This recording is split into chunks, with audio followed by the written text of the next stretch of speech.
चाणक्य और चंद्रगुप्त की 53वां एपिसोड।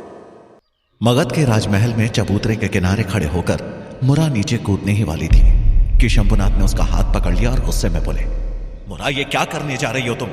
क्या तुमने अपने पुत्र के बारे में सोचा है? उसका क्या होगा?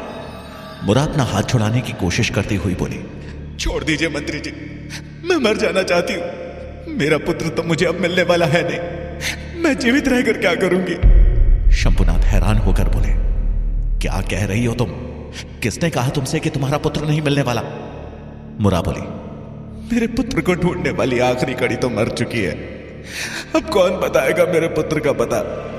शंभुनाथ मुरा का हाथ अपनी तरफ खींचते हुए बोले, तुम पहले दीवार से नीचे आओ, मैं तुम्हें सब समझाता हूं। शंभुनाथ की बात मान मुरा नीचे आई तो शंभुनाथ बोले, अगली बार ऐसा कदम उठाने से पहले अपने पुत्र के बारे में सोच लेना। तुम्हारी रिश्तेदार नहीं रही तो क्या हुआ, अभी और भी मौके मिलेंगे तुम्हारे पुत्र तक पहुंचने के। ऐसे हताश मत हो। मुरा निराशा भरी आवाज में बोली, अब कैसे मौके मिलेंगे मंत्री जी? अब तो ऐसा कोई नहीं है जिसे पता हो कि मेरा पुत्र कहां है। किसके सहारे ढूंढेंगे उसे? शंभुनाथ कुछ बोलने ही वाले थे कि उन्हें वहां किसी के आने की आहट सुनाई दी। उन्होंने तुरंत ही इशारे से मुरा को चुप रहने को कहा, लेकिन मुरा उनका इशारा समझ नहीं पाई और बोली, मंत्री जी। वो आगे कुछ बोलती उससे पहले ही शंभुनाथ ने उसका मुंह अपने हाथों से बंद कर दिया और खींचकर चबूतरे से दूर ले गए। वो दोनों अब चबूतरे वाले मार्ग में बने एक छोटे से गुंबद के भीतर छिप के बैठे थे। तब तक विशाखा शंभुनाथ का पीछा करते हुए उस स्थान पर पहुंच गई। उसने देखा वहां तो कोई भी नहीं था। वो हैरान होकर मन ही मन बोली, आखिरकार मुरा को ढूंढते हुए शंभुनाथ कहां चले गए? और मुरा, वो भी कहीं दिखाई नहीं दे रही। कहां चले गए दोनों? वो वहां से वापस मुड़ गई। जब शंभुनाथ को महसूस हुआ कि पैरों की आहट उनसे दूर चली गई है तो उन्होंने मुरा के मुंह से अपना हाथ हटाया। दोनों गुंबद से बाहर निकले। बाहर निकलते ही मुरा चिल्ला पड़ी, मंत्री जी, आप क्या कर रहे थे? शंभुनाथ बोले, तुमने सुना नहीं? कोई हमारा पीछा कर रहा था। तुम्हें अब भी सावधान रहने की जरूरत है। तुम्हारे रिश्तेदार की मृत्यु अवश्य हुई है, परंतु तुम्हारे पुत्र की सूचना किसी और के पास है जिसे पता है कि वो कहां है। मुरा अचानक उत्साहित होती हुई बोली, क्या ये सत्य है? कौन है वो? किसे पता है मेरे पुत्र के बारे में? आप उनसे मेरे पुत्र का पता क्यों नहीं पूछते? आप बोले तो मैं स्वयं उनसे पूछ लूंगी। मुरा ने एक साथ कई सवाल कर दिए थे। शंभुनाथ उसे समझाते हुए बोले, तुम्हें धैर्य की आवश्यकता है मुरा। मैंने अपना गुप्तचर उस व्यक्ति के पीछे लगाया है। जल्द ही तुम्हारे पुत्र का पता चल जाएगा, लेकिन तब तक तुम कोई भी गलत कदम मत उठाना। मुरा ने अपने आंसू पोंछते हुए कहा, नहीं, बिल्कुल नहीं, अब मैं अपना ध्यान रखूंगी। शंभुनाथ मुरा से आश्वासन लेकर वहां से निकल गए। तक्षशिला में चंद्रगुप्त के जाने के बाद वीरसेन और पब्बत तेजी से उसी छात्र के पास गए जिसकी मदद से पब्बत ने चंद्रगुप्त को युद्ध के लिए मना लिया था। पब्बत को देखते ही उस छात्र ने खुश होते हुए कहा, राजकुमार, आपको क्या आता है? अभी अभी चंद्रगुप्त मुझसे माफी मांगने आया था और तुमने उसे सारी बातें बता दी। पब्बत ने उसकी बात को आगे बढ़ाते हुए कहा। उस छात्र ने हैरानी के साथ कहा, कैसी बातें कर रहे हैं राजकुमार? मैंने उसे कुछ भी नहीं बताया है। पब्बत ने उसके हाथ को पकड़ मरोड़ते हुए कहा, तुमने कुछ नहीं बताया, फिर आपस में इतने प्यार से कैसे बातें कर रहे थे? उस छात्र ने दर्द से चीखते हुए कहा, राजकुमार, विश्वास करें मेरा, मैंने कुछ भी नहीं बताया है। वीरसेन ने उसके कंधे पर मुट्ठी से प्रहार करते हुए कहा, सत्य बताना। तुमने ही समय रहते चंद्रगुप्त के बारे में किसी को बता दिया था ना, और चंद्रगुप्त तुम्हारे कारण ही आज मरने से बच गया। उस छात्र ने दर्द से कराहते हुए कहा, वीरसेन, छोड़ो मुझे, दर्द हो रहा है। राजकुमार, छोड़िए। पब्बत ने और जोर से उसके हाथ को मरोड़ते हुए कहा, जब तक सत्य नहीं बताओगे ऐसे ही दर्द बढ़ता जाएगा। छात्र ने लगभग चीखते हुए कहा, मैंने कुछ नहीं बताया है राजकुमार, आपके प्रति वफादार हूं मैं। वीरसेन बोला, राजकुमार, ये ऐसे नहीं मानेगा, इसे भी सर्पदंश देना होगा, तभी ये सत्य बताएगा। वो छात्र रोते हुए बोला, मुझे छोड़ दीजिए राजकुमार, मुझे छोड़ दीजिए। लेकिन पब्बत कहां रुकने वाला था। उसने उस छात्र की आंखों पर एक काली पट्टी बांध दी और बोला, वीरसेन, सर्प लाओ। वो छात्र डर से रोने लगा था। कुछ देर बाद वीरसेन आया और एक कांटा पब्बत के हाथ में देता हुआ बोला, ये रहा सर्प, बहुत जहरीला है ये। सुना है इसका कांटा पानी भी नहीं मांगता। इतना सुनना था कि वो छात्र जोर जोर से चीखने लगा। तभी पब्बत ने उसके पैर में वो कांटा चुभा दिया। कांटा चुभते ही वो छात्र जोर से उछल पड़ा और डर के मारे वहीं बेहोश हो गया। ये देख पब्बत और वीरसेन की हंसी छूट गई। पब्बत बोला, लगता है ये सत्य ही कह रहा था। उसके बाद वो उसे वहीं बेहोश छोड़ वहां से चले गए। ये सारी घटना चंद्रगुप्त और सुकन्या दीवार के पीछे छुपकर देख रहे थे। चंद्रगुप्त बहुत खुश दिख रहा था, लेकिन सुकन्या खुश नजर नहीं आ रही थी। उसका ध्यान तक्षशिला से बाहर जाने वाली बात से हट ही नहीं रहा था। पब्बत और वीरसेन के जाने के बाद वो दोनों ओट से बाहर निकले और उस बेहोश छात्र के पास पहुंचे। सुकन्या एक पात्र में जल ले आई और उस बेहोश छात्र के चेहरे पर छिड़कने लगी। कुछ ही पल में उस छात्र की मूर्छा टूटी और वो उठ बैठा। उसने उठते ही अपने आसपास हैरानी से देखा। उसे लगा था कि वो मर चुका है, लेकिन चंद्रगुप्त को सामने देखकर उसकी जान में जान आई। उसने हैरानी से कहा, चंद्रगुप्त तुम? चंद्रगुप्त बोला, कैसा लगा अपने ही खोदे गड्ढे में गिरना? तुमने पब्बत और वीरसेन का साथ अपना मित्र समझ कर दिया, लेकिन उन्हें एक पल भी नहीं लगा तुम्हें पराया करने में। उस छात्र ने शर्म से अपना सर झुका लिया। वो समझ गया था कि चंद्रगुप्त को सत्य का ज्ञान हो चुका है। चंद्रगुप्त ने आगे कहा, तुम्हारी गलती यही है कि तुमने गलत मित्र का चुनाव किया। मित्र की परख करना सीखो मित्र। उस छात्र ने चंद्रगुप्त से माफी मांगनी चाहिए, लेकिन चंद्रगुप्त और सुकन्या तब तक वहां से उठकर चले गए थे। थोड़ी दूर साथ चलने के बाद चंद्रगुप्त ने सुकन्या से पूछा, आज तुम इतनी उदास क्यों हो? क्या हुआ? सुकन्या अचानक आए इस प्रश्न से हड़बड़ा गई और बोली, नहीं नहीं, कुछ भी तो नहीं, मैं खुश तो हूं। चंद्रगुप्त रुक गया और सुकन्या की तरफ देखते हुए बोला, मेरी आंखें कभी धोखा नहीं खा सकती सुकन्या। तुम्हारे साथ रहते हुए मैंने तुम्हें पढ़ना सीख लिया है। मैं तुम्हारी आंखों को देखकर बता सकता हूं कि कब तुम उदास हो और कब खुश। हाँ, जब से तुम मेरे साथ हो उदासी हो। सुकन्या बोली, मैं कारण बताकर तुम्हें निराश नहीं करना चाहती। चंद्रगुप्त ने सुकन्या के कंधे पर हाथ रखा और बोला, क्या हुआ बताओ तो।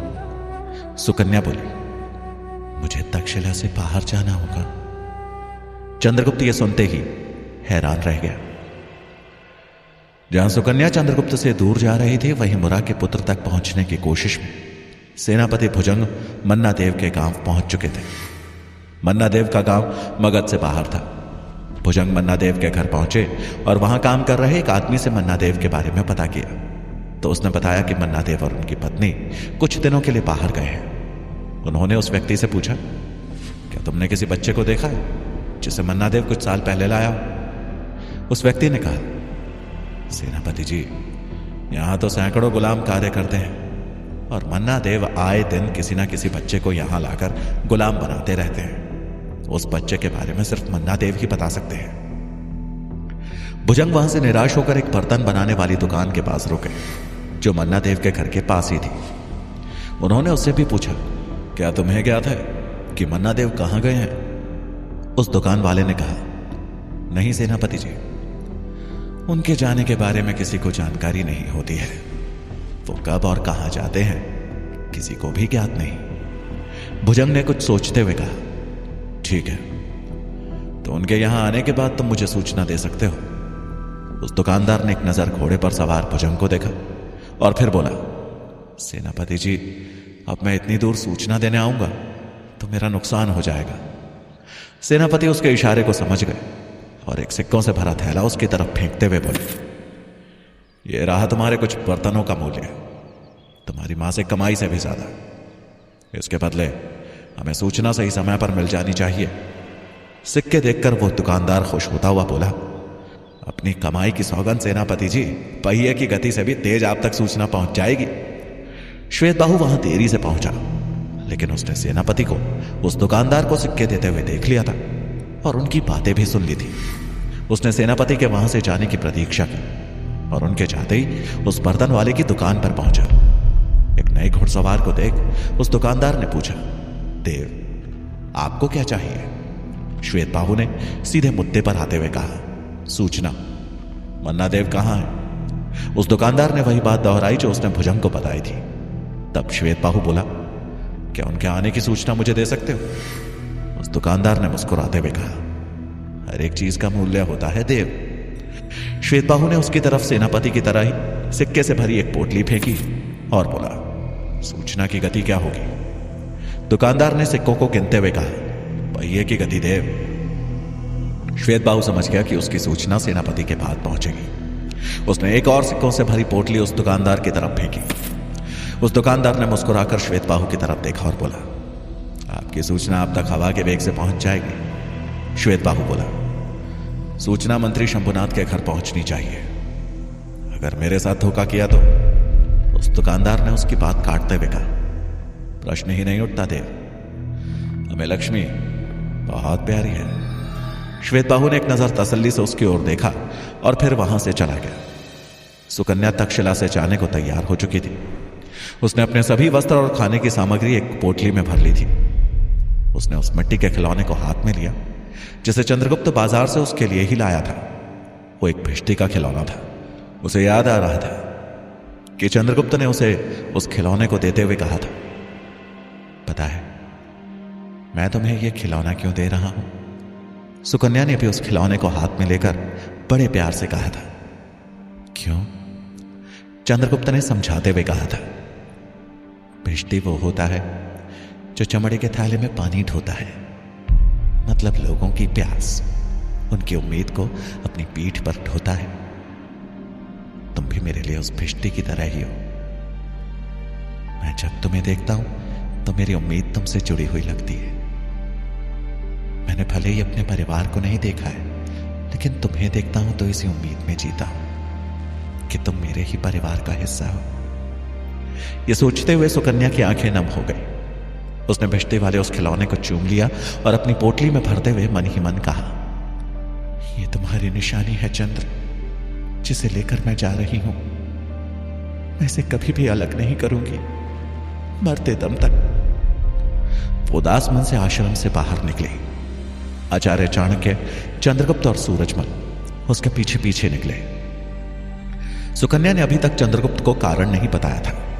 वो जाने से पहले चंद्रगुप्त के पास आई और बोली, मैं तुम्हें कारण बता नहीं पाई थी। सत्य यह है कि मेरे एक संबंधी का पता ज्ञात हुआ है। उनका बुलावा आया था। मैं वहीं कुछ दिन रहने के लिए जा रही हूं। कुछ दिन बाद मैं वापस आ जाऊंगी। बोलते हुए उसकी आंखों में आंसू आ गए और आवाज भर्रा गई, लेकिन उसने खुद पर काबू पा लिया। चंद्रगुप्त की आंखें भी नम हो चुकी थी। सुकन्या उसे देख खुद को रोक नहीं पाई और उसके गले लग गई। उसने मन ही मन कहा, क्षमा करना चंद्र, मैं तुम्हें सत्य नहीं बता सकती, वरना तुम मुझे जाने नहीं दोगे। मैंने जिस लक्ष्य को अपने गले लगाया है, मुझे खुद भी नहीं मालूम कि वो लक्ष्य मेरे ही गले अटक जाएगा या मेरा तारणहार होगा। लेकिन मैं आचार्य चाणक्य को दिया वचन निभाने की कोशिश अवश्य करूंगी। सोचते हुए वो सिसकने लगी थी। चंद्रगुप्त ने उसके आंसू पोंछते हुए कहा, अपना ध्यान रखना। सुकन्या मुस्कुराने की कोशिश करते हुए बोली, अवश्य। चंद्रगुप्त से मिल लेने के बाद वो आचार्य चाणक्य के पैरों में आशीर्वाद के ले चुकी। चाणक्य ने आशीर्वाद देते हुए कहा, मां भारती तुम्हारा कल्याण करे। वो खड़ी हुई और बोली, आचार्य, आज मैं आप लोगों से विदा ले रही हूं। क्या आप कोई सीख नहीं देंगे? चाणक्य बोले, पुत्री, जितना सीखना था तुमने पर्याप्त सीख लिया। अब तुम्हें यह जिंदगी तुम्हारे हर एक मोड़ पर सीख देगी। उसे याद करते जाना। तुम अवश्य ही अपना लक्ष्य प्राप्त करोगी। मेरी एक बात हमेशा याद रखना, जिंदगी की ठोकरों से बड़ा कोई शिक्षक नहीं होता। उसके बाद सुकन्या सूरजमल से गले मिली और बोली, आचार्य, आप सदा याद आओगे। सूरजमल बोला, मुझे भी तुम्हारे लौट आने की प्रतीक्षा रहेगी। चाणक्य बोले, चंद्रगुप्त, तुम भी तैयार हो जाओ। चंद्रगुप्त ने आश्चर्य भरी दृष्टि से चाणक्य की तरफ देखा। चाणक्य आगे बोले, तुम और मैं भी तक्षशिला से कुछ समय के लिए बाहर जा रहे हैं, एक बड़ी यात्रा पे। यह सुनकर चंद्रगुप्त और सुकन्या हैरान रह गए। वो कुछ बोल पाते तब तक चाणक्य बोले, जाओ चंद्रगुप्त, अपना सामान बांधो। चंद्रगुप्त चाणक्य की बात मानकर वहां से बाहर जाने लगा।